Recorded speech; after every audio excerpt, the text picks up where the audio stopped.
time, we're now being joined by A.B. Egbe, the CEO of Monimichelle Sports Facilities Limited. Monimichelle, it is a pleasure to have you join us on the show. Thank you very much, man. Thanks for having me on your show, man. It's a great pleasure. Yes, the Moroccans are the talking points at this time. Even FIFA has given them plenty of accolades by virtue of what they were able to put forth hosting the 2025 Africa Cup of Nations.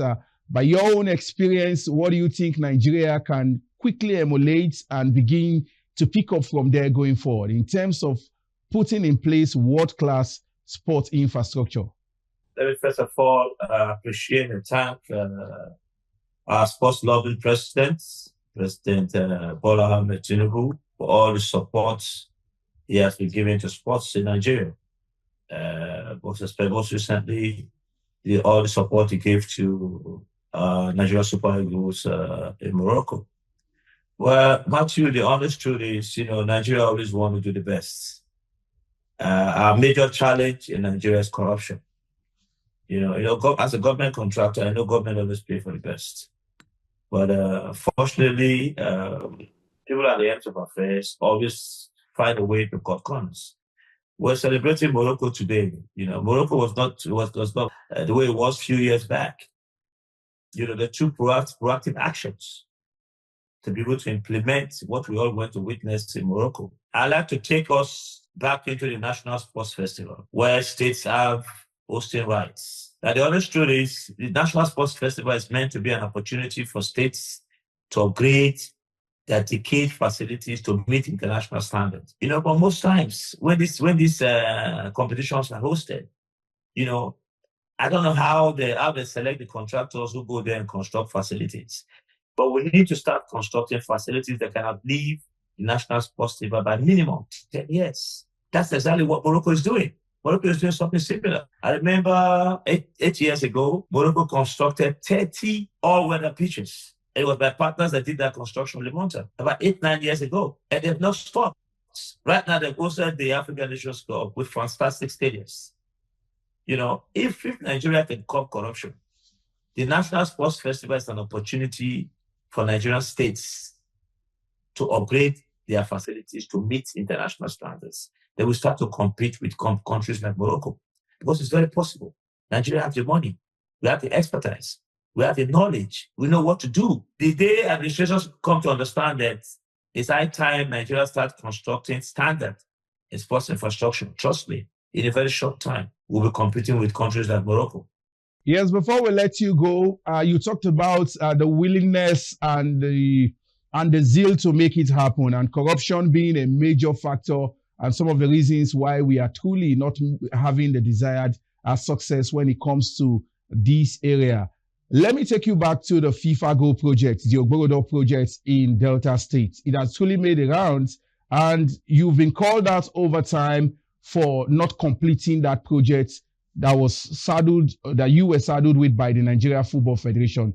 Can you clear the air in this regard, and what can also be done to ensure that this project is completed in no distance time? Well, Matthew, the honest truth is, we are contractors with integrity. We are contractors with conscience. We're not a company that's ready to cut corners when it comes to constructing sporting infrastructures in this country. We're known to construct some of the best pitches money can buy in the world, in Nigeria. We have teams coming from outside the country, continental teams, Al Ahly, Orlando Pirates, all have come played on my surface, and they've given thumbs up to Nigeria for a fantastic pitch.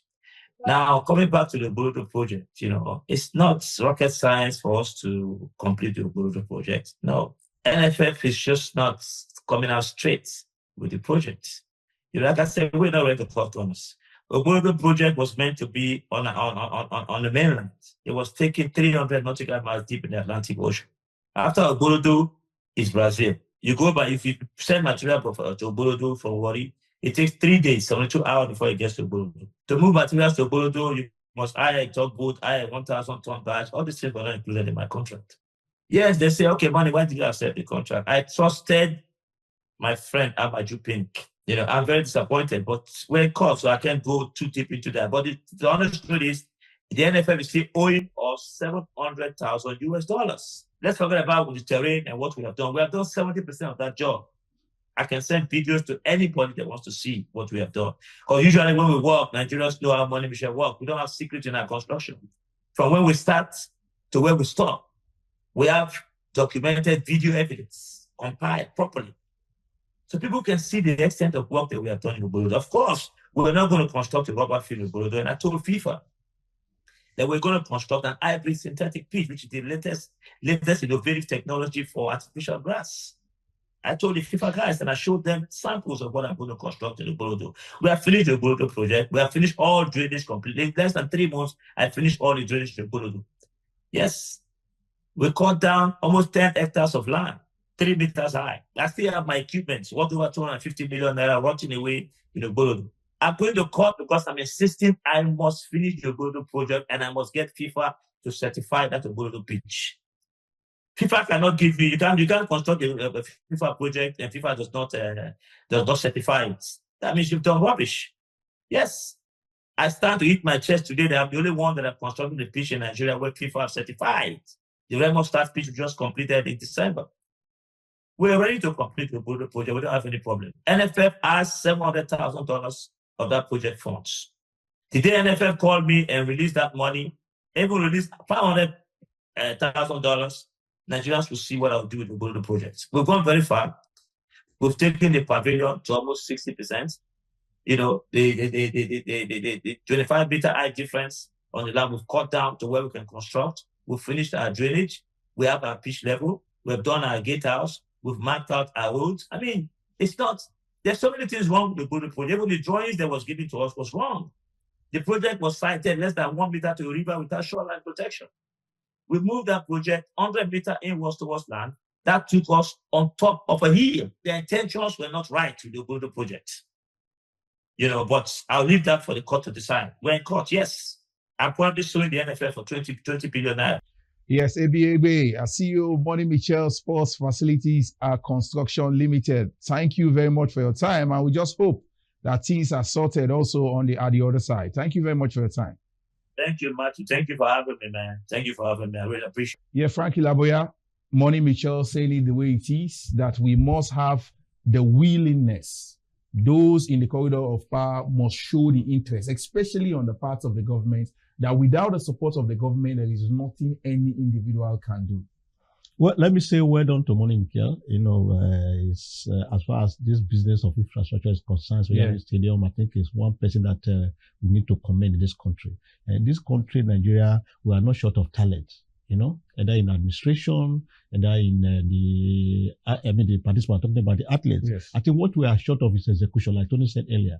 See, there are so many plans. We have had so many visions, yeah. So many papers delivered, so many seminars, but where is the execution?